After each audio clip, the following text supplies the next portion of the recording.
السلام عليكم ورحمة الله وبركاته. الحمد لله. যাবতীয় প্রশংসা কেবলই মহান আল্লাহর জন্য, যিনি সকল কিছুর অধিপতি, পূত পবিত্র এবং সকল শান্তির উৎস। তিনি মুসলমানদের উপর তার পবিত্র ঘরের হজ পালনকে ফরজ করেছেন এবং এটিকে ইসলাম ধর্মের অন্যতম মূল স্তম্ভ হিসেবে নির্ধারণ করেছেন। আমি সাক্ষ্য দিচ্ছি যে এক আল্লাহ ছাড়া ইবাদতের যোগ্য আর কোনো উপাস্য নেই। তিনি সর্বময় ক্ষমতার অধিকারী এবং সব বিষয়ে সর্বজ্ঞানী। আমি আরও সাক্ষ্য দিচ্ছি যে আমাদের নবী ও নেতা হজরত মুহাম্মদ সাল্লাল্লাহু আলাইহি ওয়াসাল্লাম তার প্রেরিত বান্দা ও রাসূল এবং সমগ্র সৃষ্টির মধ্যে সর্বশ্রেষ্ঠ। নবীজি, তার পরিবার পরিজন, সাহাবায়ে কেরাম এবং তার আদর্শের সকল অনুসারীর উপর আল্লাহর সর্বোত্তম রহমত ও পরিপূর্ণ শান্তি বর্ষিত হোক। হে মানব মণ্ডলী, আপনারা আল্লাহকে ভয় করুন, কারণ আল্লাহর ভয় বা তাকওয়ার মাধ্যমেই আখিরাতে মানুষের মুক্তি নিহিত। পবিত্র কোরআনের সূরা হজের শুরুতে আল্লাহ তাআলা বলেছেন, হে মানুষ, তোমাদের রবের তাকওয়া অবলম্বন করো, নিশ্চয়ই কিয়ামতের প্রকম্পন এক ভয়ানক ব্যাপার। যেদিন তোমরা তা দেখবে, সেদিন প্রত্যেক স্তন্যদাত্রী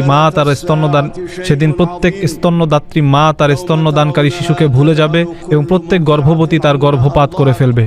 মানুষকে তুমি দেখবে মাতাল সদৃশ, যদিও তারা নেশাগ্রস্ত নয়। বস্তুত আল্লাহর শাস্তি বড়ই কঠিন। তাকওয়ার অন্যতম দাবি হলো নেক আমল এবং পাপ বর্জনের মাধ্যমে কিয়ামতের দিনের জন্য প্রস্তুতি গ্রহণ করা। আল্লাহ তাআলা বলেন, এসব এ কারণেই যে আল্লাহই সত্য এবং তিনি মৃতকে জীবিত করেন এবং তিনি সব কিছুর উপর ক্ষমতাবান। আর কিয়ামত অবশ্যই আসবে, এতে কোনো সন্দেহ নেই। আর কবরে যারা আছে, আল্লাহ তাদের পুনরুত্থিত করবেন। আখিরাতের জন্য সবচেয়ে বড় প্রস্তুতি হলো তাওহীদ বা একত্ববাদ প্রতিষ্ঠা করা এবং একমাত্র আল্লাহর ইবাদত করা, আর আল্লাহ ছাড়া অন্য কারো কাছে প্রার্থনা না করা। যে ব্যক্তি আল্লাহ ছাড়া এমন কারো কাছে প্রার্থনা করে যে তার কোনো ক্ষতি বা উপকার করতে পারে না, সেটি সুস্পষ্ট পথভ্রষ্টতা। আল্লাহর সঙ্গে কেউ শিরক করলে তার অবস্থা এমন হয় যে সে যেন আকাশ থেকেই ছিটকে পড়েছে, অতঃপর পাখি তাকে ছোঁ মেরে নিয়ে গেছে, অথবা বাতাস তাকে অনেক দূরের কোনো জনশূন্য স্থানে নিক্ষেপ করেছে। ইমানদারদের মূল ভিত্তি হলো আল্লাহর একত্ববাদ। আল্লাহ বলেন, তোমাদের ইলাহ তো এক ইলাহ, সুতরাং তার কাছেই আত্মসমর্পণ করো এবং সুসংবাদ দাও বিনীতদের, যাদের অন্তর আল্লাহর স্মরণে কেঁপে ওঠে, যারা বিপদে ধৈর্য ধারণ করে, নামাজ কায়েম করে এবং আল্লাহর দেয়া রিজিক থেকে ব্যয় করে, এরাই সেই বিনীত দল।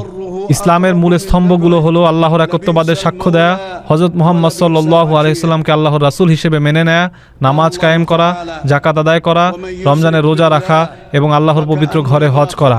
এসবের পাশাপাশি আল্লাহকে ভয় করার নির্দেশ দেয়া হয়েছে। আল্লাহ বলেন, যে ব্যক্তি তার রবের সামনে দাঁড়ানোর ভয় রাখে, তার জন্য রয়েছে দুটি জান্নাত। আল্লাহর আনুগত্যে ধৈর্য ধারণ করতে হবে এবং তাকদীরের উপর বিশ্বাস রাখতে হবে। আল্লাহ বলেন, নিশ্চয়ই ধৈর্যশীলদের তাদের পুরস্কার দেয়া হবে অগণিতভাবে। এর সঙ্গে আল্লাহর দেয়া নিয়ামতের শুকরিয়া আদায় করতে হবে, কারণ তিনি এসব নিয়ামত আমাদের ব্যবহারের উপযোগী করে দিয়েছেন।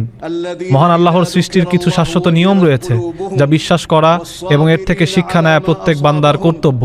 আল্লাহ তাআলা ঈমানদারদের রক্ষা করেন এবং কোনো অকৃতজ্ঞ বিশ্বাসঘাতককে তিনি পছন্দ করেন না। আল্লাহ তার সাহায্যকারীদের অবশ্যই সাহায্য করেন, কারণ তিনি সর্বশক্তিমান ও পরাক্রমশালী।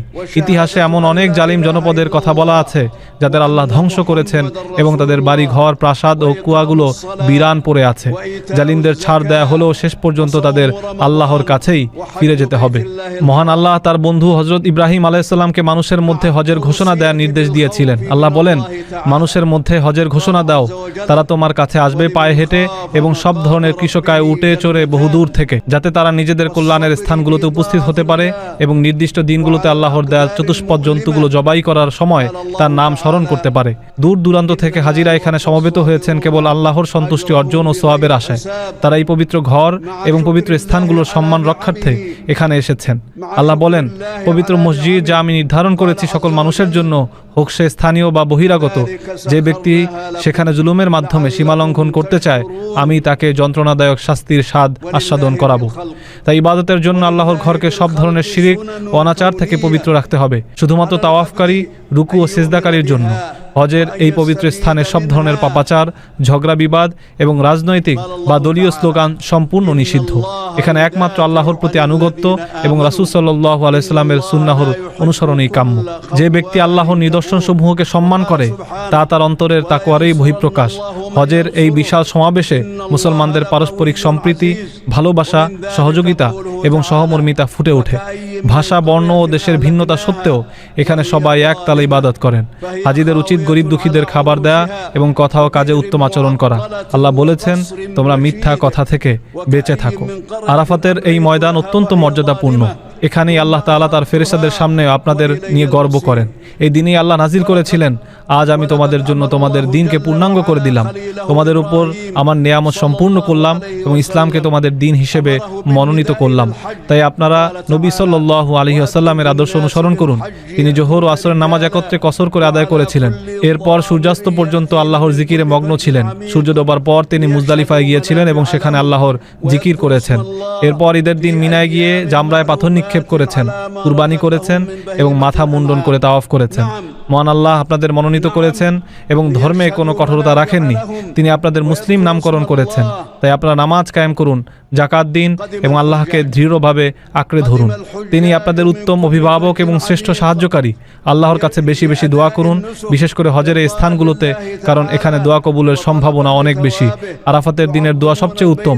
নবীজি সাল্লাল্লাহু আলাইহি সাল্লাম বলেছেন, আমি এবং আমার পূর্ববর্তী নবীদের শ্রেষ্ঠ দোয়া হলো লা ইলাহা ইল্লাল্লাহু ওয়াহদাহু লা শারীকা লাহু লাহুল মুলকু ওয়া লাহুল হামদু ওয়া হুয়া আলা কুল্লি শাইইন কাদির। হে আল্লাহ, আপনি হাজীদের দোয়া ও ইবাদত কবুল করুন,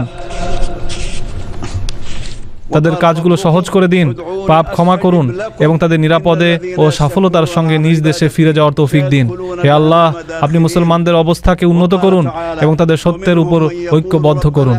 হে আল্লাহ, আপনি পবিত্র দুই মসজিদের খাদেম বাদশাহ সালমান বিন আব্দুল আজিজ এবং যুবরাজ মোহাম্মদ বিন সালমানকে আপনার পথে কাজ করার তৌফিক দান করুন। তারা আপনার বান্দাদের জন্য যে সেবা ও সুবিধা প্রদান করছেন তার উত্তম প্রতিদান তাদের দিন। হে আল্লাহ, আপনি আমাদের দুনিয়া ও আখিরাতের কল্যাণ দান করুন এবং জাহান্নামের আগুন থেকে রক্ষা করুন। নিশ্চয়ই আপনি দ্রুত হিসাব গ্রহণকারী। وعلى آله وصحبه وسلم تسليما كثيرا।